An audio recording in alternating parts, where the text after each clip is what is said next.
So I'm going to start off with saying good day, ladies and gentlemen. My name is Bastos, and today we'll be taking a look at the question, should cybersecurity fundamentals be taught at a younger age? Now, the research that is discussed within this presentation formed part of my honor study that was done within 2022. Now, the inspiration for this whole study started when, for some reason, my whole phone got flooded with a bunch of friend requests from fake profiles and everything. Now, I wish my social media would look like that, but unfortunately it doesn't. I'm more in the terms of being organized. I don't like those notifications and stuff. But this opened up the question to me that say, how aware are young people regarding their online presence? As to most of these requests were from friends that I had in high school, or even that are still in high school, and I had a lot of contact with between working with my high school back then. Now, with the world moving to a more and more online space, we are spending more time in the online than ever before. Users, regardless of the age, are being exposed to various different kinds of attacks. Now, due to their young age, children are unable to identify the differences between the dangers and the opportunities. Now, this means that cyber criminals have a larger target-rich environment due to them having a lower level of knowledge about the different cyber threats. Now, in a study that was conducted by Nicholson et al. In 2020, it was found that more than 1 million minors in the US, all of whom were under the age of 17, all were victims of identity theft. Now, this cost for the US government a total estimate of $2.6 billion. Now, the question that was broken from this was, how did this even happen? Now, after going through various different studies and research and everything, it was discovered that most of the existing countermeasures that were in place to prevent these forms of attack were only aimed at us, the adults. However, while I was doing research for this topic, another article caught my eye. Now, before I continue to the next slide, I quickly want to ask, does anybody know any other forms of phishing attacks, different forms of phishing attacks? I know most of us know the one phishing where they actually send you spam email.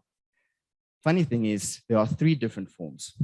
There's vishing, smishing, and then of course phishing.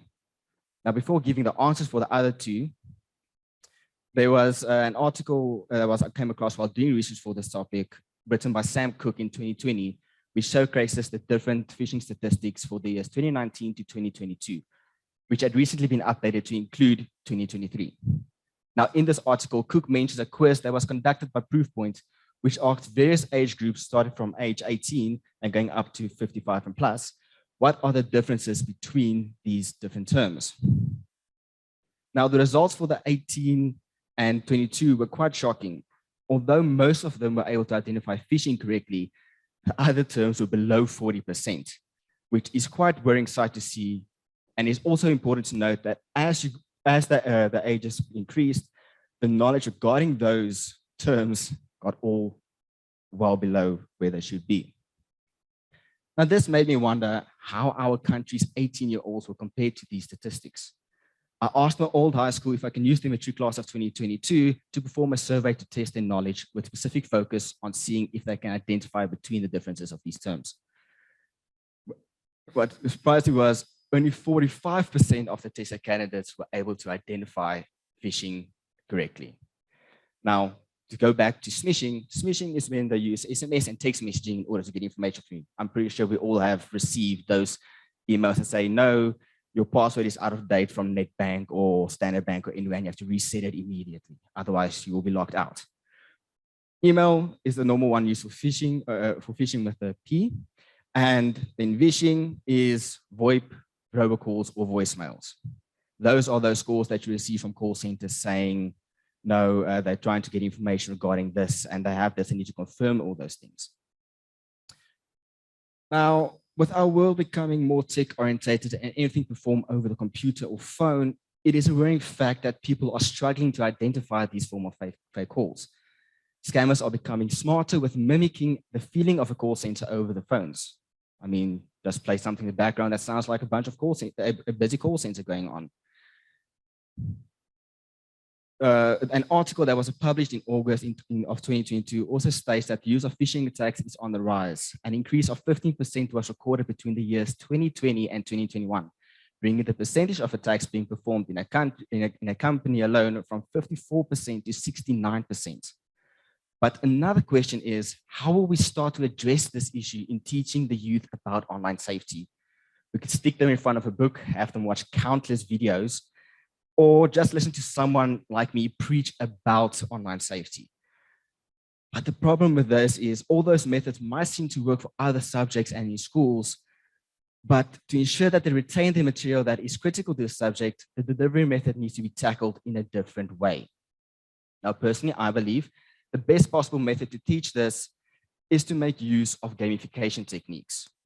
This means by employing a reward system to help to help motivate children in playing a game and learning. Now, it is also more rewarding to implement this teaching of such a subject in our educational system. By tackling this, this is a extremely beneficial skill as it should be considered a necessary skill since the world is transitioning to a more online space. By tackling this at a younger age, the aim is to lower the number of attacks and the damages done by cyber attacks. Teach them young, and they will definitely use it when they're older. Now, the tools that they will learn will help them later in their life. The whole point of implementing it is to, as you get older, the knowledge can be transferred to the younger generation, and they're learning it in school.